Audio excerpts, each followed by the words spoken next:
welcome everyone here to the DUP Museum. I'm Dixie Miller. I volunteer here, also DUP member. We'd like to welcome you today and thank you for coming on our third weekend event since there's so much going on in Dixie right now with the Dixie Days Parade and the Parade of Gardens. If you guys haven't heard about the Parade of Gardens, just go up to the garden, get a ticket. It's wonderful to visit all the homes and see how they've done them.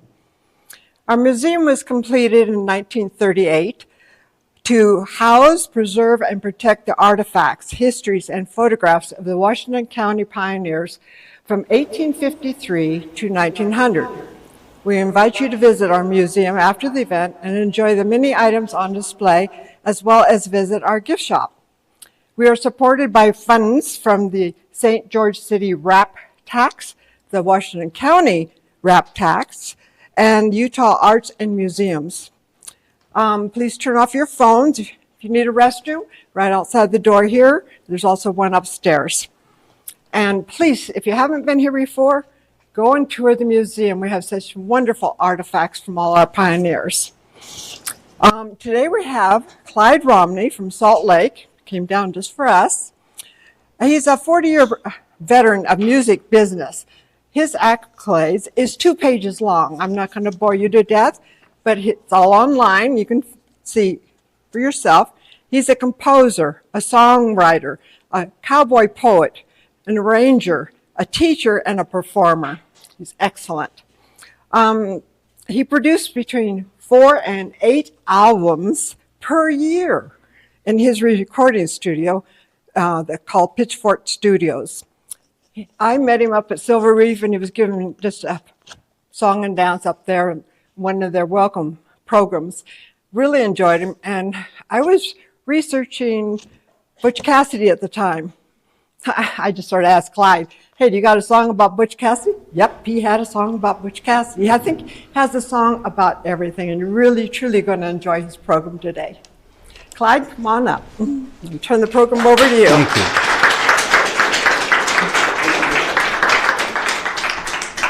A disclaimer, I did not write the songs about Butch Cassidy. I didn't say you wrote it, I said you knew it. But I have a lot of songwriter friends. We have a team of 25 writers who write for Utah Pioneer Heritage Arts.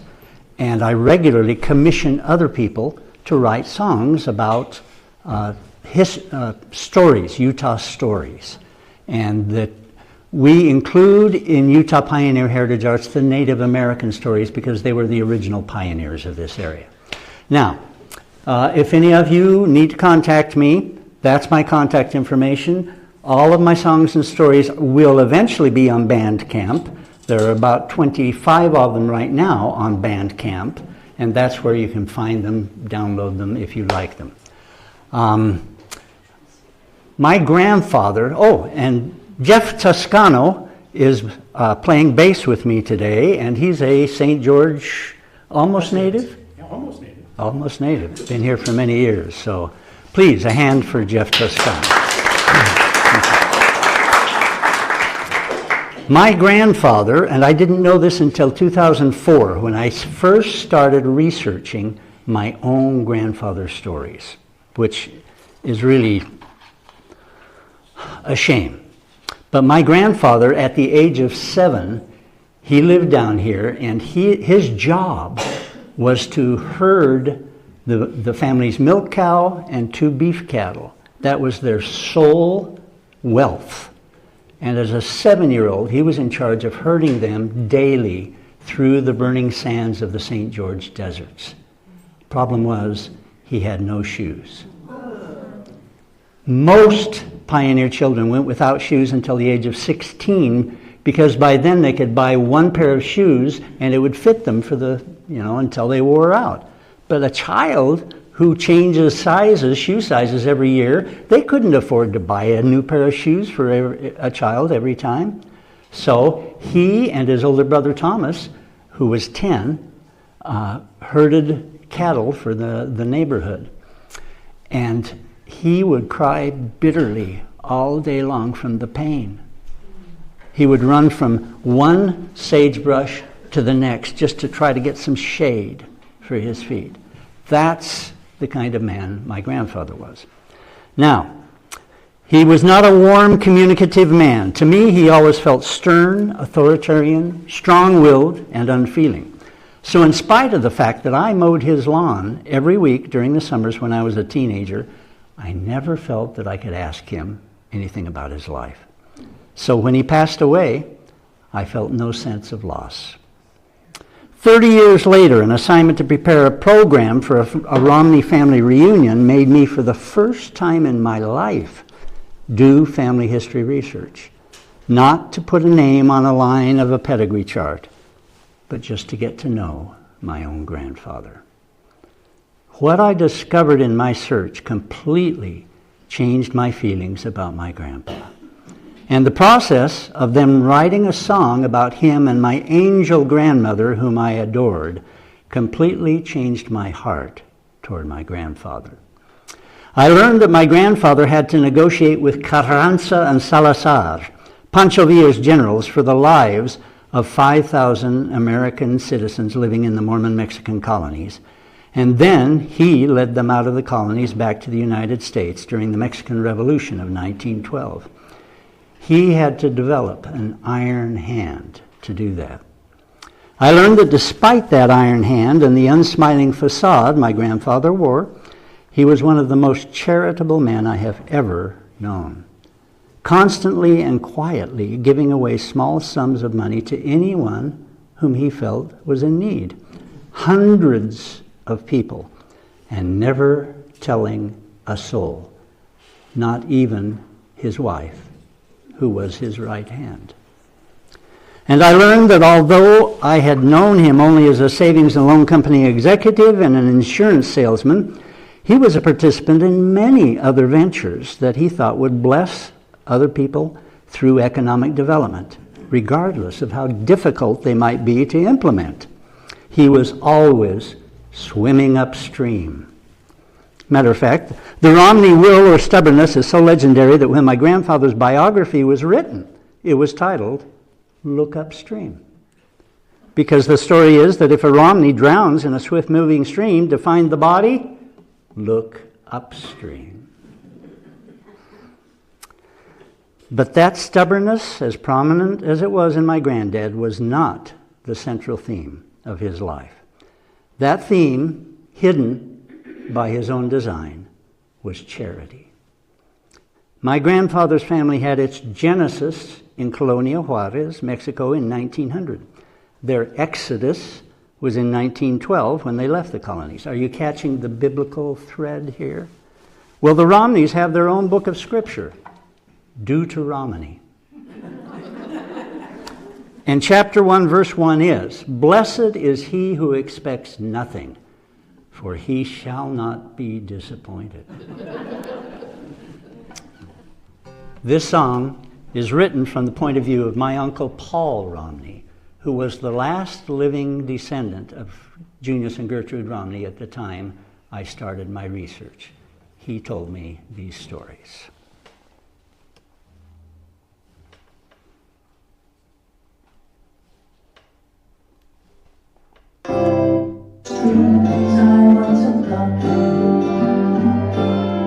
Sorry, I usually have my wife running the tech for me. I am woefully inadequate.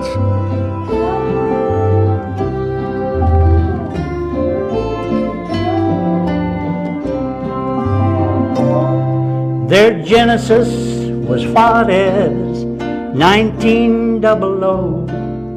The ramrod and the gentle turtle dove. Oh, Sue, could you turn off the light? He wanted to change the world, to order it just so. She wanted just to change each heart with love. She found if she allowed him at least the illusion that all major plans were under his control, he could fight his battles and give her the freedom to tend her precious garden of souls. Dad knew what it felt like to lose the family home, worked all his life to spare others that pain.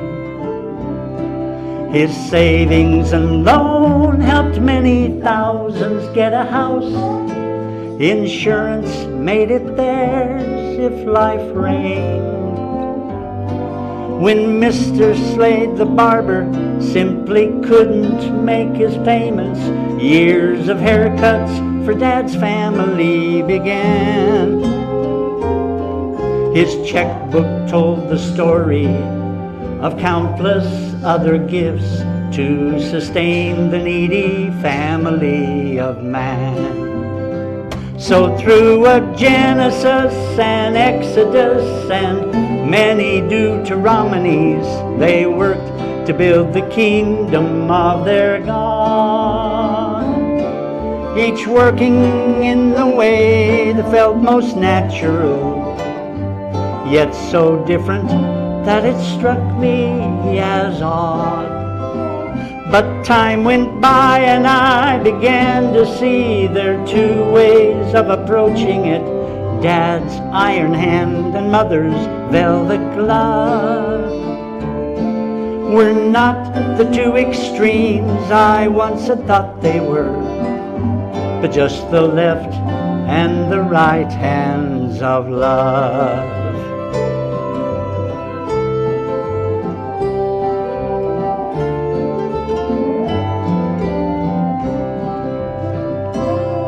I carried Mom's kindness to our neighbor to the north, but Mrs. Campbell only scowled and swore. Mom said our duty was not to receive thanks, but just to keep on giving for the Lord. When Mrs. Campbell's health failed and the neighbors tried to help, they each gave up from the abuse that they endured. Mom just went and stayed till Mrs. Campbell broke and wept, and the miracle of love occurred. So through a Genesis and Exodus and many Deuteronomies, they worked to build the kingdom of our God. Each working in the way that felt most natural, yet so different that it struck me as odd. But time went by and I began to see there are two ways of approaching it: Dad's iron hand and Mother's velvet glove. We're not the two extremes I once had thought they were, yet the two and the right hands of love.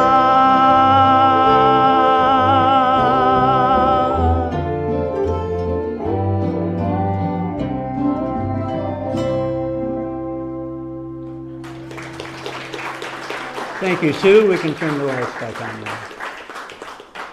And Sue Blazard is being kind enough to do our technical here, the lighting. So, well,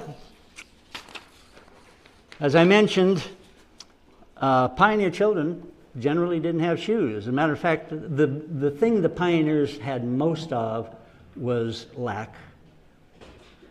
They lacked pretty much everything. So their motto, their mantra was, say it with me if you know it: use it up, wear it out, make it do, or do without. Yeah. For instance, if a dress wore out, did you throw it away? No. Okay, let's hear that again. Did they throw it away? No. They cut it up into sizes appropriate for children, and they made shirts or little dresses for the children. Okay, when those wore out, did they throw it away? No. Good answer. No. They would simply tear it into strips and braid a rag rug for the kitchen floor. Now, when that rag rug, after years of being trounced on, got so fragile that you could just pull it apart with your hands, did they throw that away? No.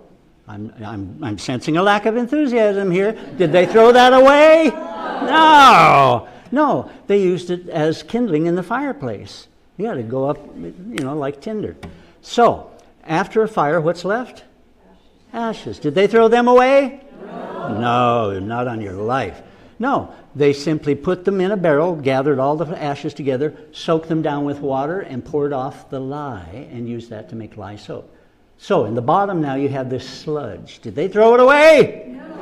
No, they dug it into the garden as a soil amendment. They literally never wasted anything. So, we're going to sing, use it up, wear it out, make it do or do without. What key is this in? B minor. Use it up. Oh, it's in D. There. Yep, okay. So, use it up, wear it out, make it do or do without. Sing that with me. Use it up, wear it out, make it do or do without. Good. All right, every time the chorus comes around, that's your job. So, yeah. And I don't do the computer very well single-handed, so let's do it this way. Okay, so I need number 2. 6, 5, 4, 3, 2. There we go.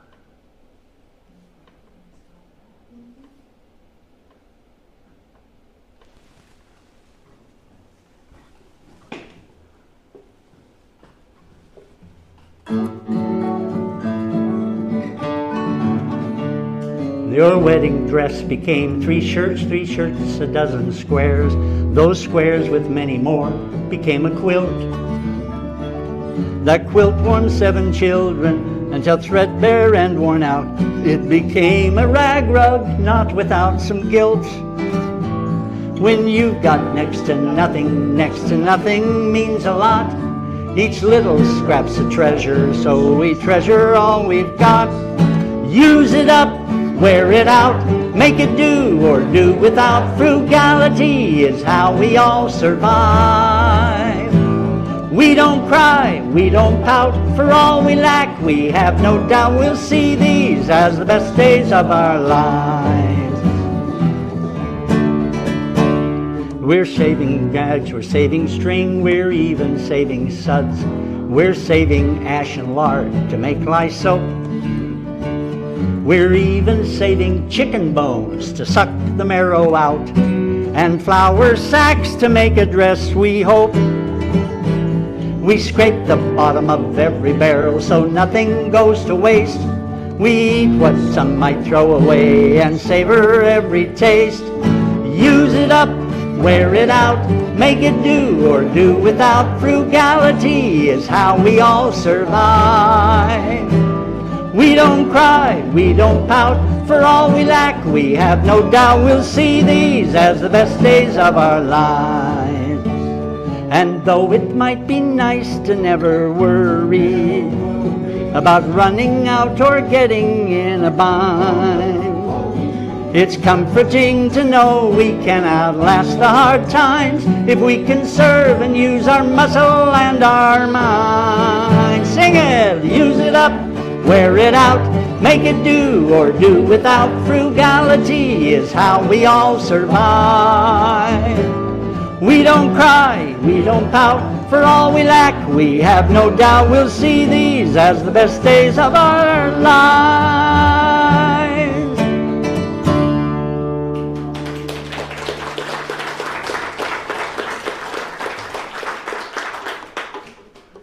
All right, this next song needs no introduction. It's simply a thank you to the unsung hero of the West, the horse.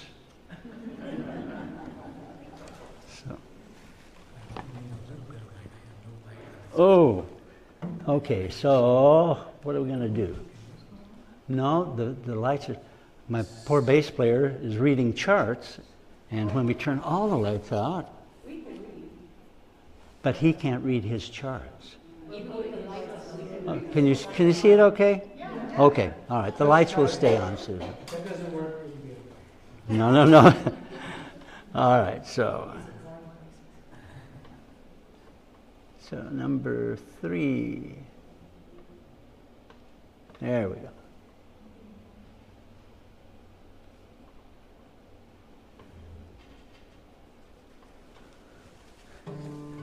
And this is the one song that I didn't write. Sam Payne and Ryan Shoup wrote this one at our request, and I love it. How do any of you engage in raising horses? We used to. Yeah, it's sometimes a disappearing culture, and I'm so sad because the horse is, dogs are a man's best friend, but horses are mankind's best friend. Here we go.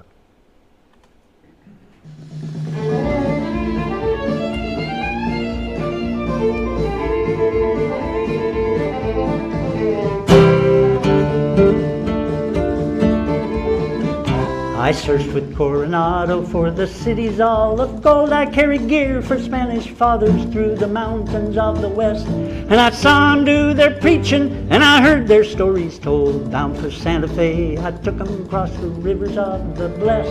I found the way for fathers, mothers, children to their homes. Right behind the Mormon Moses, people lifted up their eyes in a God-forsaken land that blossomed like the desert rose. And I was there through sun and winter. I heard their prayers and heard their cries, and with my hooves I carved the roads that brought you where you go. And the sweat that won the West was on my hide. And through my mane the wind of all your fortunes e'er will blow, and on my back your wildest hopes will ever ride. Aye, aye, aye.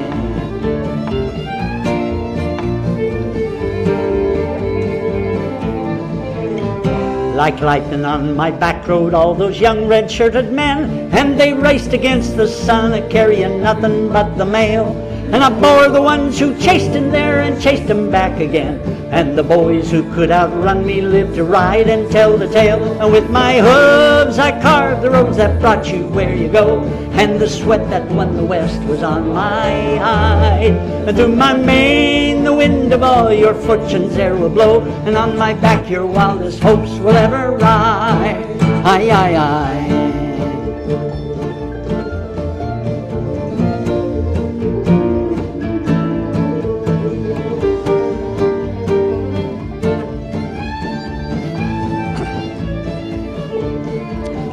From Bull Run I bore old Custer to the place where he would fall, and I took the Sioux to meet him, and I took the brave Cheyenne. Oh, hurrah, boys, now we've got him, rang out the eager call. Between the hammer and the anvil took a stand. And you can find me in the whispers of the western sun, and you can find me in the rivers and the snow. And you can find me anywhere the dreams of heroes run, and where the outlaw makes a getaway I go. And with my hooves I carved the roads that brought you where you go, and the sweat that won the West was on my hide. And through my mane the wind of all your fortunes e'er will blow, and on my back your wildest hopes will ever ride. Aye, aye, aye.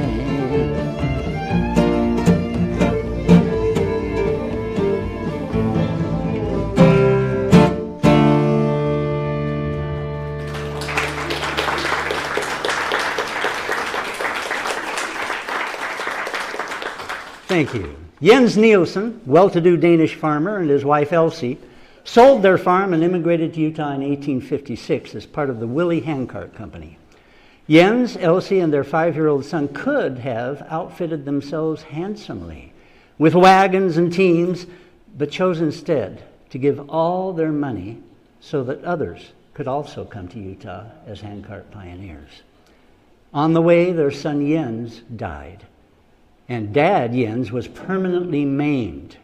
At one point, with Jens's feet were frozen, he couldn't walk, he told Elsie, "Leave me, go on without me."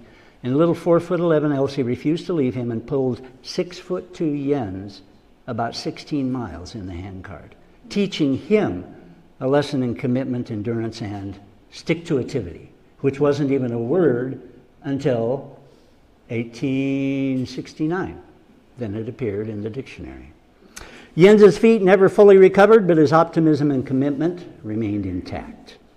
After helping to settle Paragona, they call it Paraguna actually, Panguitch, Circleville, and Cedar City, Jens and Elsie were called to be a part of the Hole in the Rock expedition and settled Bluff, Utah, where Jens served as bishop for 26 years. There they endured sandstorms that got sand in everything, including their food, droughts that killed their crops, floods that ripped out their irrigation systems, outlaws that threatened their safety, tense relations with the Indians, and desertions by families that couldn't endure the harsh conditions. Bluff's families actually had to send their young men to surrounding states to work to subsidize the existence of their struggling town. Church leaders finally offered to release Jens from his mission in Bluff, but Jens, ever the optimist, insisted that they could make Bluff succeed if they just had, and here he tried to say stick-to-itivity, but his thick Danish tongue just couldn't wrap itself around that tricky American saying, and it came out stick-it-to-tooty, the saying by which Jens was known for the rest of his life. Now, sing this with me, see, and this, see, sticky-to-tooty. This sticky-to-tooty makes a molehill out of a mountain. Sticky-to-tooty whittles an elephant down to bites that you can chew. If your duty seems impossible, then this is what you do. Sticky-to-tooty will eventually get you through. Now, if you can't sing anything else, just sing the sticky-to-tooty each time. And each time it goes a little higher. Sticky-to-tooty is the first time, then sticky-to-tooty. And the last time is sticky-to-tooty. Got it? Here we go. Is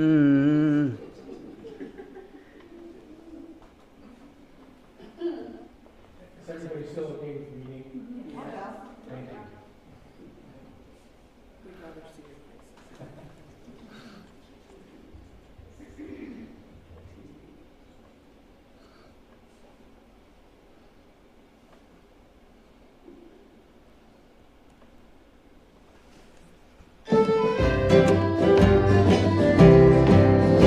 If you have to change your life and way of thinking, if you have to leave your kindred and leave your home, if you have to cross an ocean and a continent and learn a language very different from your own, if you have to start from nothing in the wilderness and then do it all again a time or two, don't despair, for many thousand folks have done it all before. Here's a method that I recommend to you.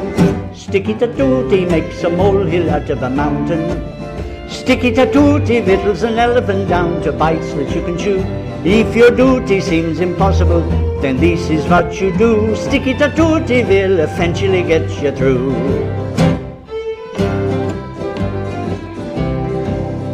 If you're sent upon a quest you haven't chosen, if you must go forward whether you can or not, if moving forward only moves you into danger and gets you into a tighter and tighter spot, if you have...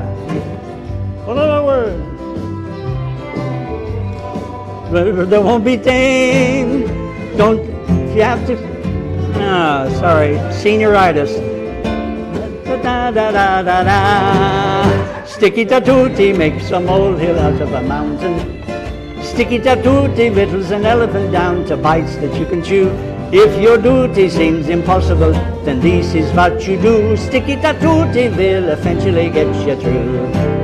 And if you try to have a choice, well then let them hear your voice. Tell them this is what I came to earth to do.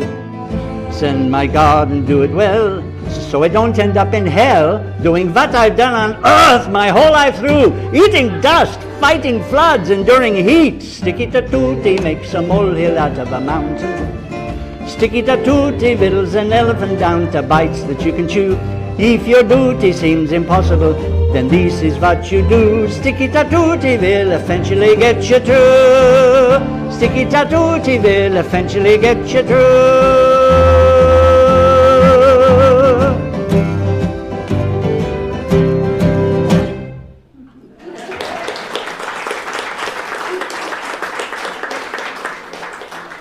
Thank you.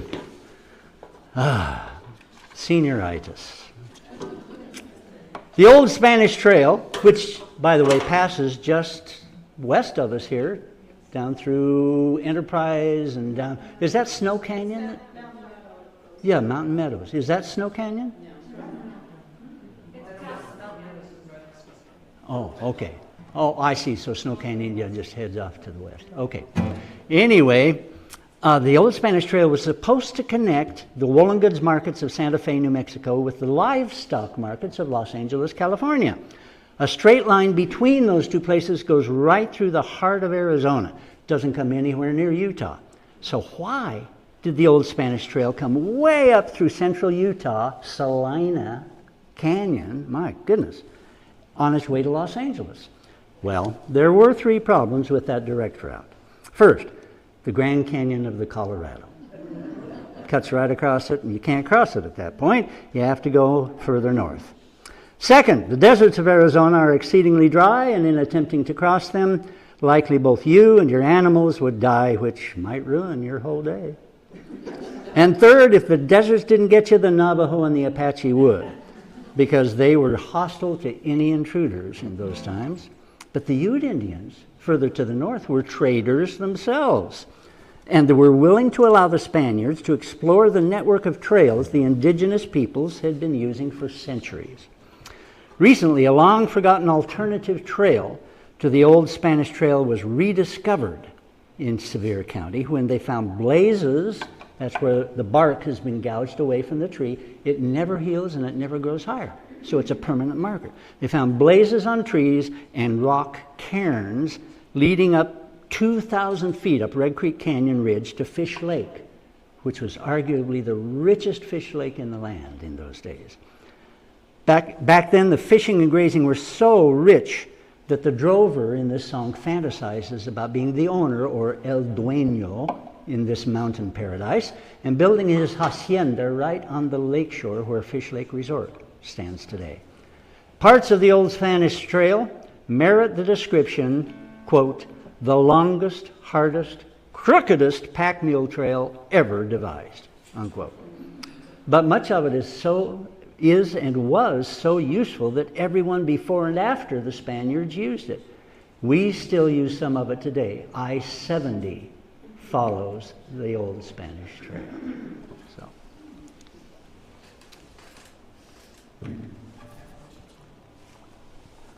I miss my wife. Yeah, I wish I could have, but okay.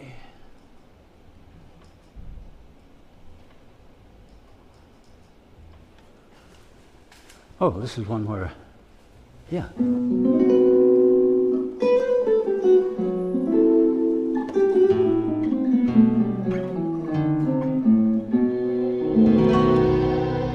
Manuel, says El Jefe, just follow the blazes and cairns up the ridge to the top.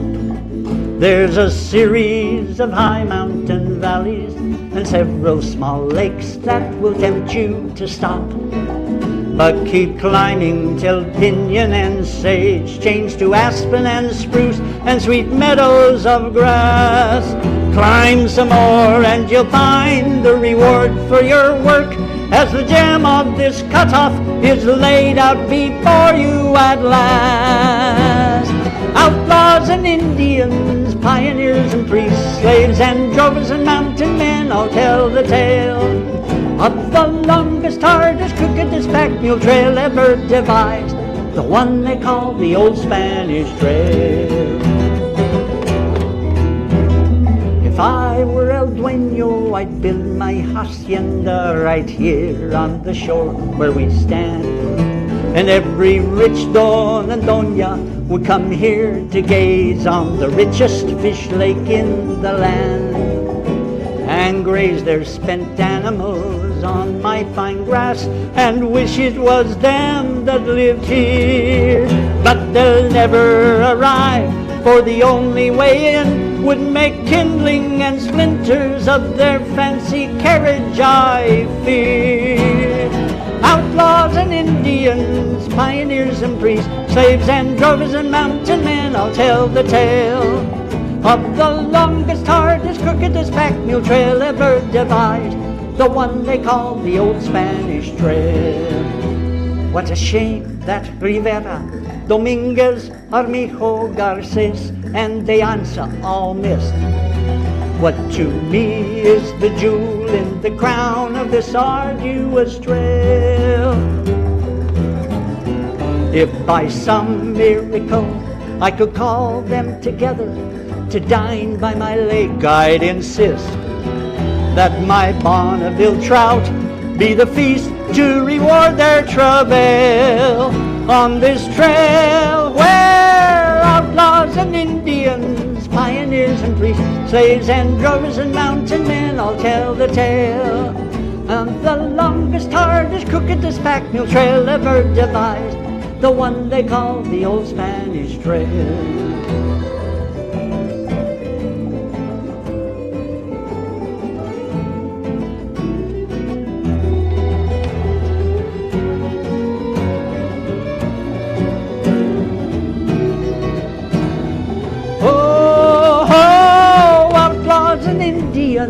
Pioneers and priests, slaves and drovers and mountain men all tell the tale of the longest, hardest, crookedest pack mule trail ever devised, the one they call the Old Spanish Trail.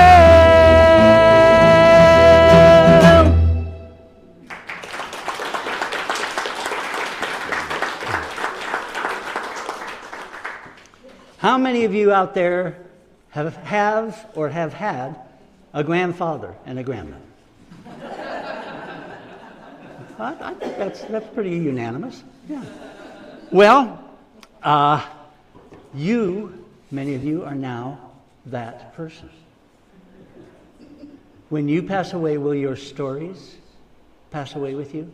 And you may say, oh, my life is inconsequential. Nobody wants my stories. Baloney. Your stories are important. They need to be told. Please, you have the means to record your stories anywhere, anytime. Record them. Just little vignettes, it's okay. But you need to pass them on. Those are gold. They will ground your descendants in family.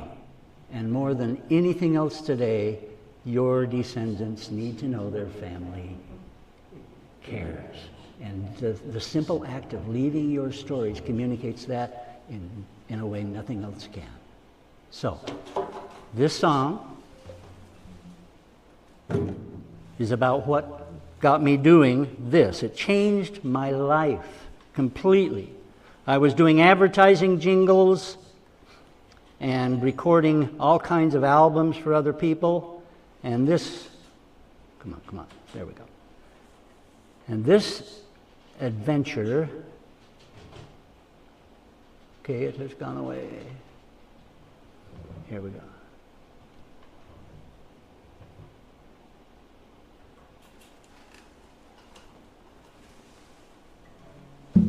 This adventure has totally changed my life for the better.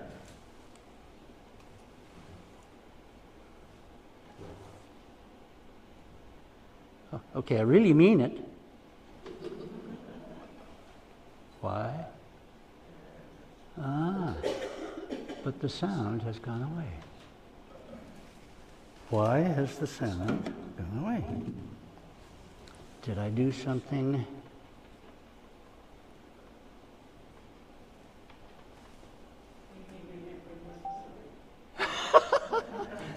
Retribution.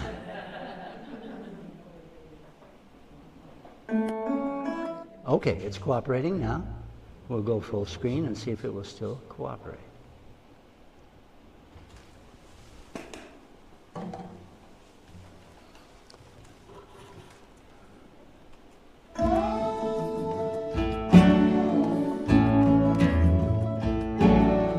Grandpa had a grandpa who loved him just like my grandpa loves me.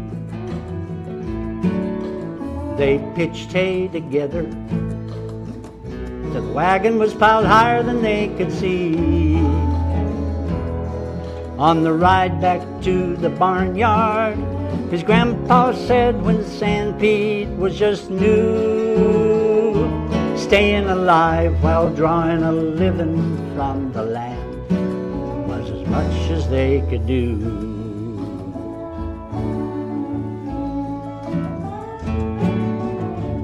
Grandma had a grandma who loved her just like my grandma loves me. They baked bread together in a wood-fired cast-iron homemade bakery. And while the loaves were coolin', her grandma said those first long winter nights, they were living all in dugouts in a hill, and most all the cattle died.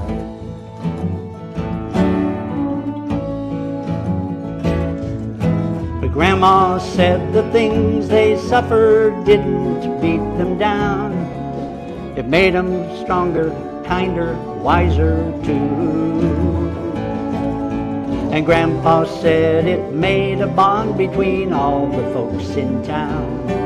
They shared respect for all that they'd been through.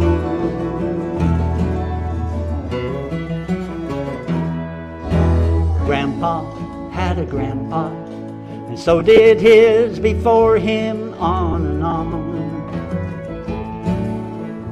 I've gotta talk to Grandpa before his precious stories are all gone.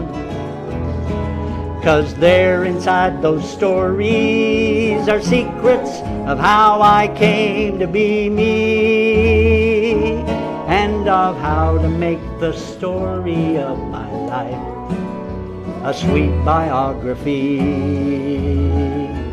and of how to make the story of my life be all that it should be.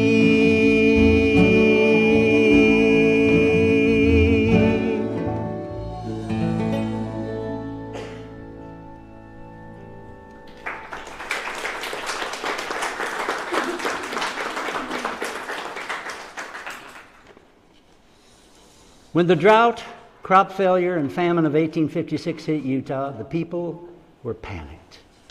Food prices rose exponentially. But Heber Chase Kimball had seen in vision that this was coming. So like Joseph of Egypt, he had built many granaries, and saved many thousands of bushels of grain, which he sold at pre-famine prices, or simply gave away. Master potter in the summer, master blacksmith in the winter,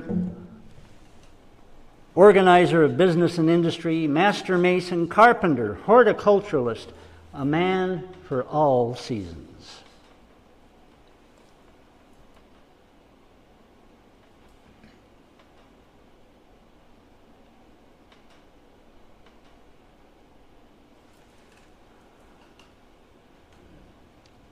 And a loyal friend.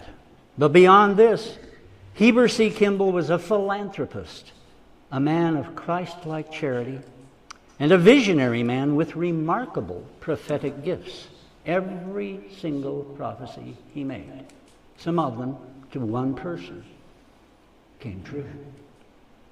Were it not for an accident and illness that took his life prematurely, Heber might have become the third president of the Church of Jesus Christ of Latter-day Saints. For as President Brigham Young declared, Heber is my prophet.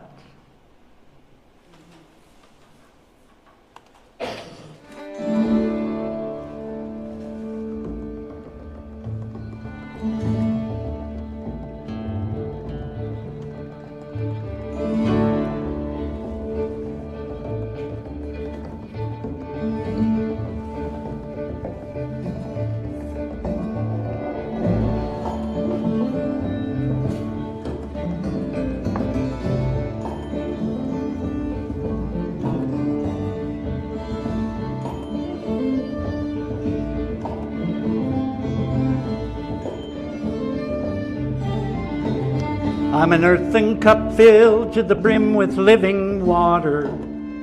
I'm an iron blade forged for his harvest of souls. In the furnace of affliction, my dross is consumed, as the visions I've seen have foretold. I'm a sapling planted by the gardener, bent and tied and pruned, till the fruit I bear is what God intends. And I rejoice that His eye is upon me, and that He reaches down to shape me to His ends. So come, my sons and daughters, and come, my friends in distant lands. Come and submit as a child to its father. Be as clay in the master potter's hands.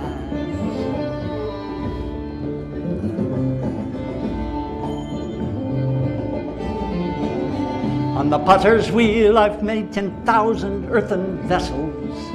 On the fitter's forge I've made countless tools. By the spare I raised each building, by the square lived my life. So it shows in my heart who truly rules. I have laid aside the world's treasures and labored for my God, with the promise that His life will be mine. And I rejoice that peacemaker's what He called me, and that He called me home in His perfect time. So come, my friends and daughters, and come, my friends in distant lands. Come and submit as a child to its father. Be as clay in the master potter's hands. And friend, I want you by my side in Zion, where friends of God dwell. For I see what will be, how our hearts will soar and sing, in the praise of our God and in love for our King. And there's more joy than I can tell. So come, my sons and daughters, and come, my friends in distant lands. Come and submit as a child to its father. Be as clay in the master potter's hands. Be as clay in the master potter's hands.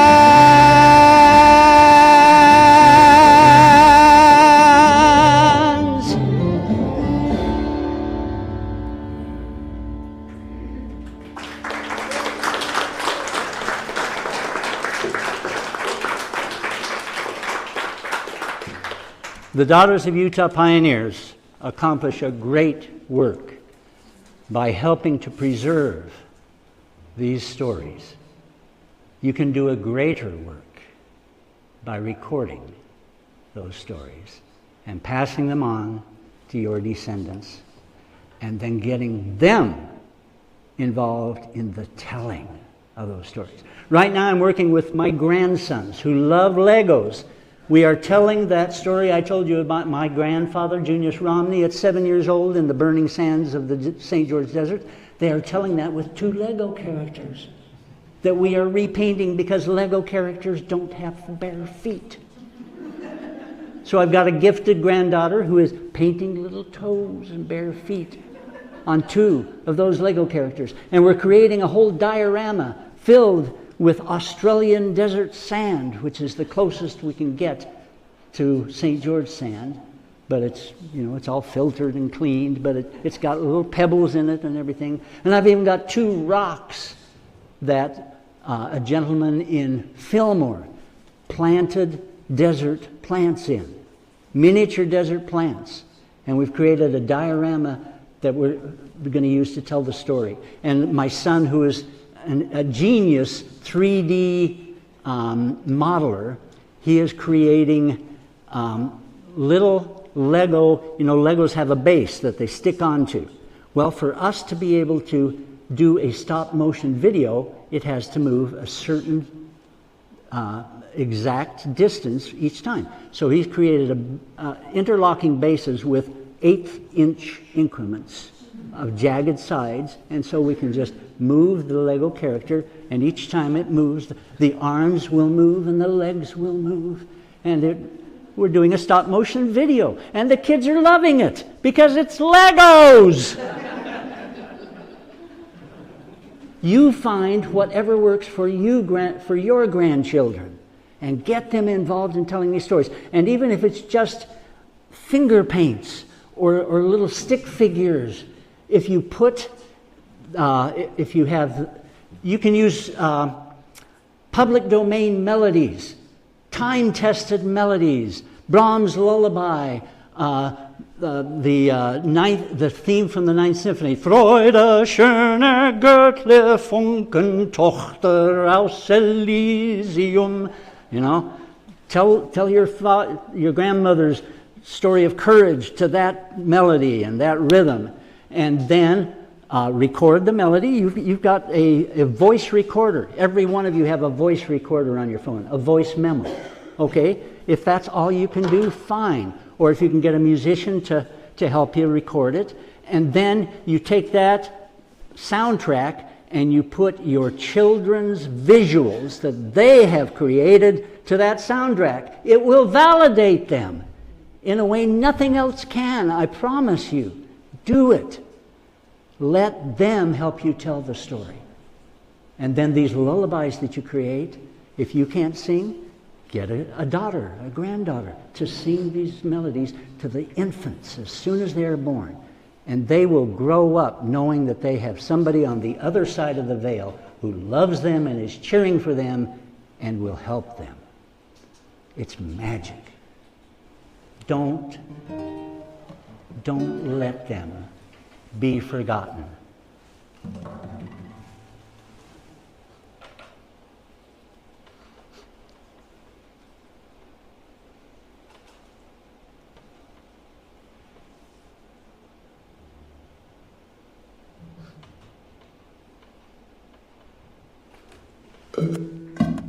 He was a father, she was a mother, and they were family to me, and their trials surely would have broken lesser men, but they endured them, overcame them, leaving me a precious legacy.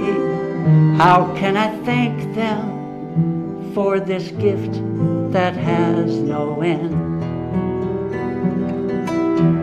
Don't let them be forgotten. Don't let their memory fade away. If we let them be forgotten, we're denying their tomorrows and our yesterdays. He was a merchant, she was a poet, but they left it for a dream. Thirst for Zion drew them to this wilderness to dwell. They gave their talents to a common purpose, giving all their hearts and hands could make.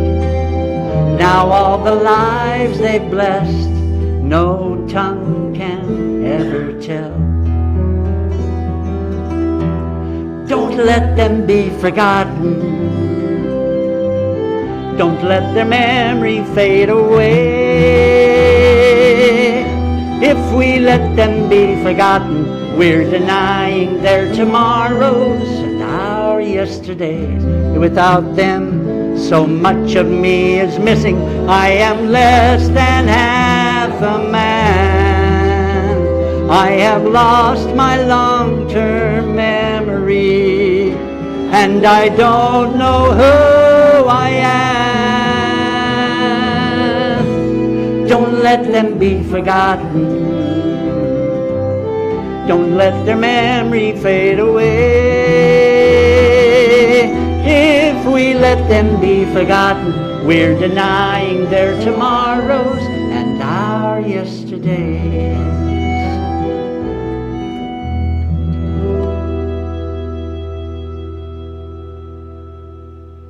Thank you very much. Yes, thank you.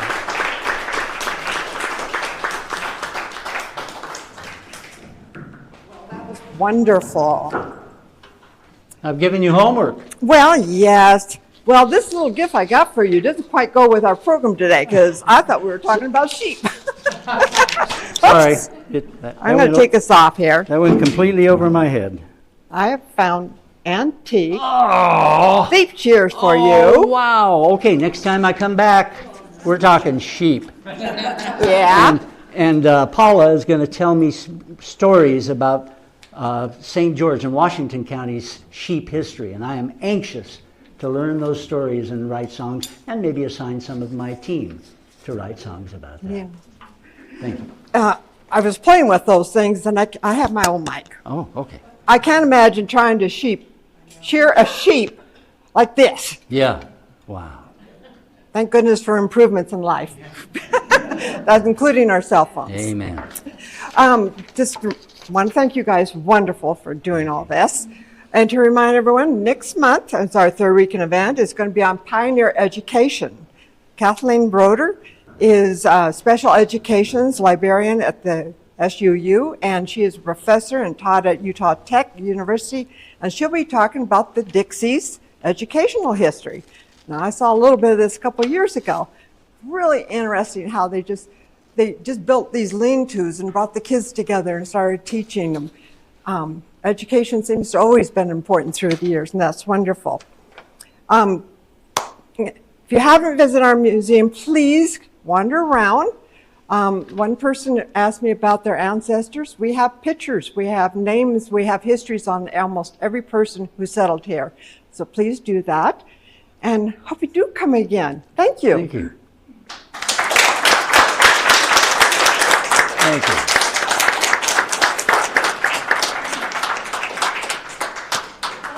What's the website if you want to listen to your songs later? Bandcamp, cliveromney.bandcamp.com. And you can buy them there, 99 cents for a song. Support your local musician. Take a picture with your phone. Just take a picture of it with your phone, right? Oh, yeah. Yeah, that's good. I'm also starting a website that's just in its infancy. It's called Clive's Bonnie Tales, because my wife is Bonnie, and she helps me in everything I do. She's the only reason I can be here today, so I pay tribute to my wife, Bonnie. We're Bonnie and Clive.